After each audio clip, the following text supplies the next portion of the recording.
Well, Sunday night, to get around the Sunday night for Monday morning anxiety, got a new fable, a brand new fable, like as in I wrote it today, edited it, and have been reading it and working on it to distraction all day long.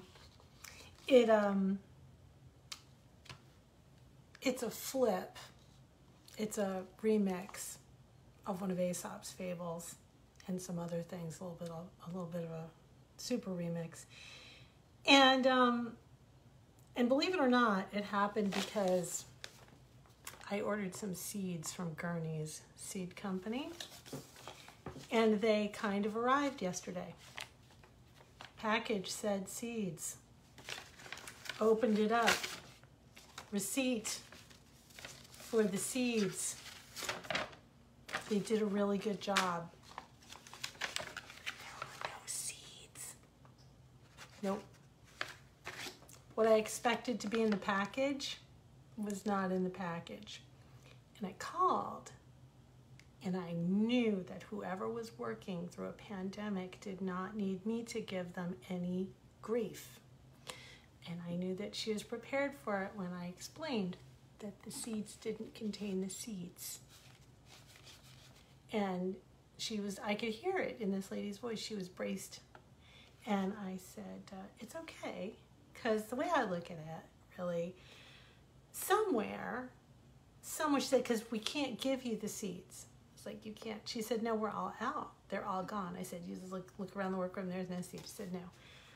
I said, well, then it's okay. Because somewhere, someone is opening up their package from Gurney's, and they're going to get a bonus of my seeds. So somewhere someone's really happy. And they'll credit me for the seeds, and I'll get something else. But it made me think about what's in packages and how we, how we package ourselves. And it all led somehow, organically, organic seeds, by the way, to this story. So it's the Tortoise and the Hare remix. So,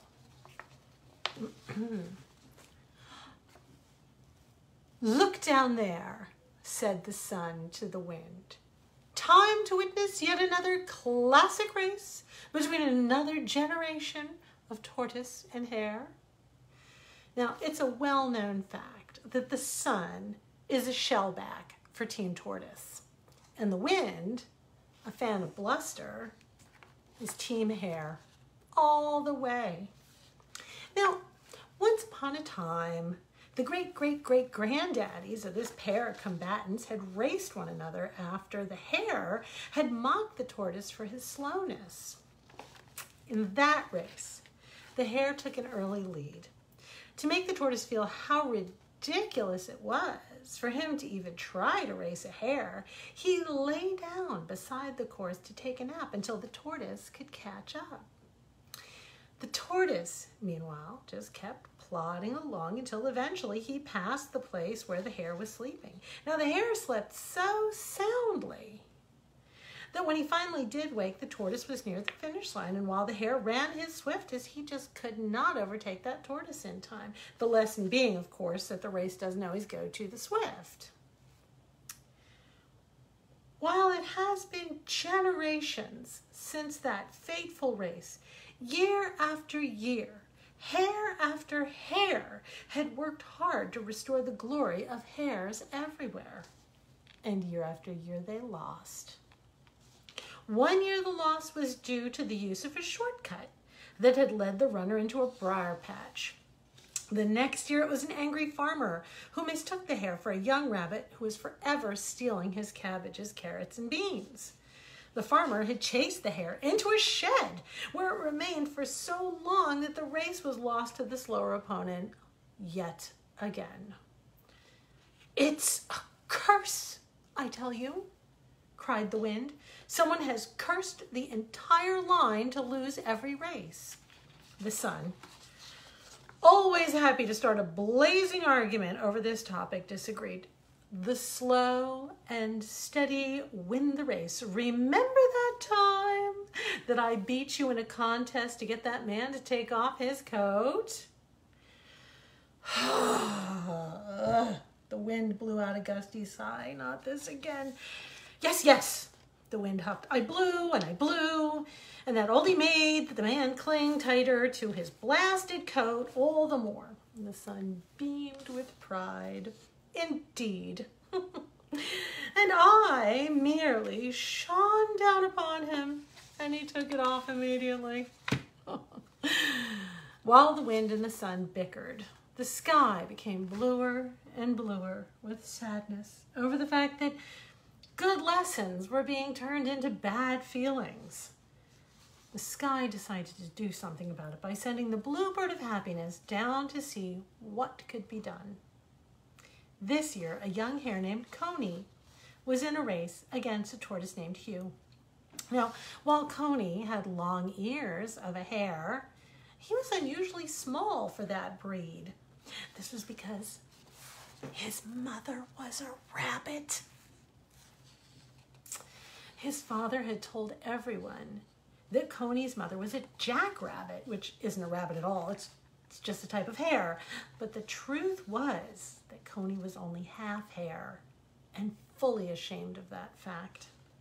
He'd always been embarrassed by his small stature, long ears, and the fact that he preferred to dig and live in a burrow below ground like his mother, rather than to nest above ground as all the other hares did. But this was his big chance to prove that he was worthy. He had trained his whole life for this race. The day of the race, the bluebird landed atop a nearby fence to see how things were going for Coney. "Focus," cautioned Coney's coach. "No distractions, no shortcuts, no detours. You don't stop for anything. No matter what happens, you will regain the honor for us and break this curse." The bird tilted its head and thought, superstition has to stop winning over good nature. Coney was an absolute wreck. He wished with all his heart that he didn't have to run this race to prove his worth. When the coach left him alone to prepare, the bluebird landed on Coney's shoulder. The moment the bluebird was on his shoulder, he felt entirely happy and clear-minded, and he heard, "Run your race, and you can't lose." Then the bluebird flew off to check on Hugh. He found the tortoise resting on a bed of laurel leaves and sunning himself. The sunbeams hummed a little advanced victory tune. "Ah, you've already won. You don't need to fret. Just stay the usual course and I'll win my bet." Hugh even appeared to have a little sunny halo around his head. Huffed the wind when a breeze whispered in his ear and told him of the sun's interference. "I will see about this. This year, I'm going to give that hare a tailwind that will blow him right across the finish line." The sky darkened with frustration as this year's tortoise and hare took to the starting line. Fox, like his ancestors before him, called to start. "To your marks. Ready, steady, go!" And they were off. Despite the fact that Coney was off to an early lead, the wind blew a gale that had him practically flying around the first turn.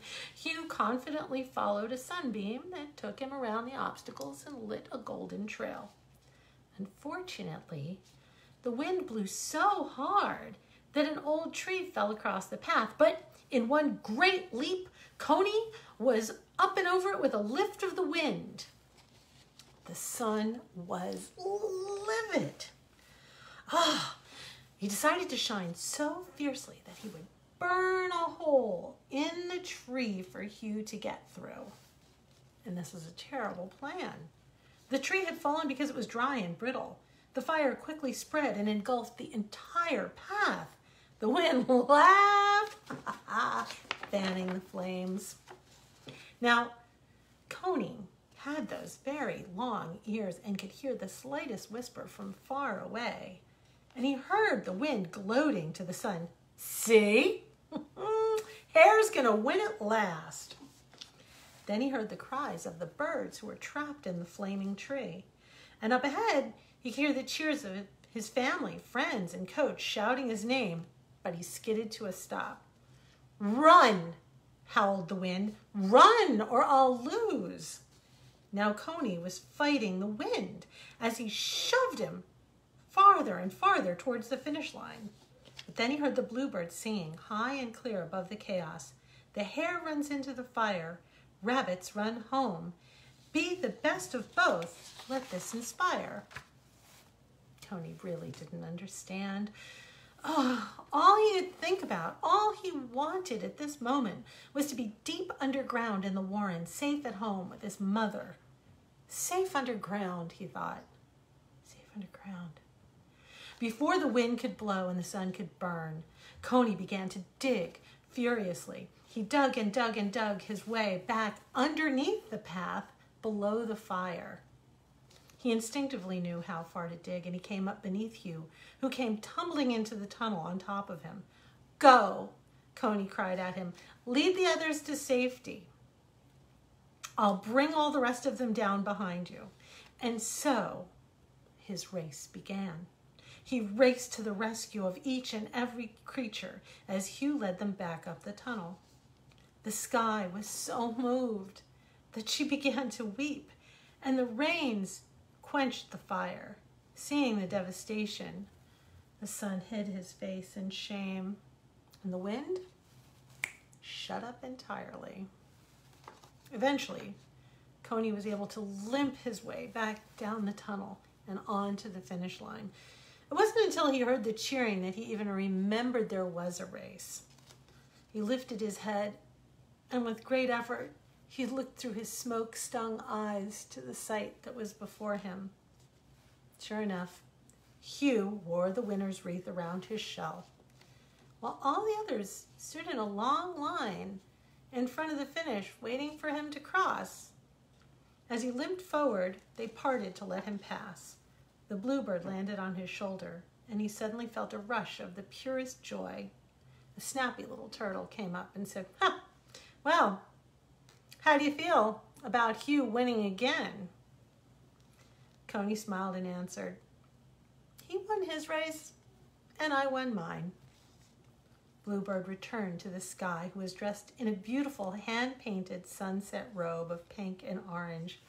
"Oh, nicely done," the sky said. "So has the curse broken?"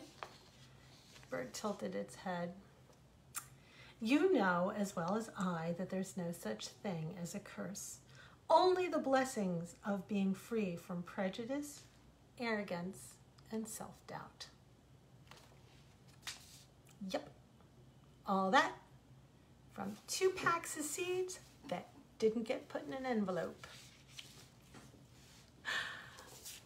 I feel like sometimes we need to remix the stories, and sometimes we need to remix our own stories. We have a lot of expectations of ourselves and others right now in a super challenging situation. We are all running this particular race for the very first time. And even though some people may be officiating it, and some people are running it, and some people are just spectating, it's a brand new race. And the prize is that we're going to come out of this thing maybe a little bit wiser and hopefully a little more unified than when we went in. Thank you so much for joining me tonight for the world premiere of a brand new fable. Pretty sure that there's going to be a new book of fables coming out of this mess. Love you all, and I'll see you tomorrow night.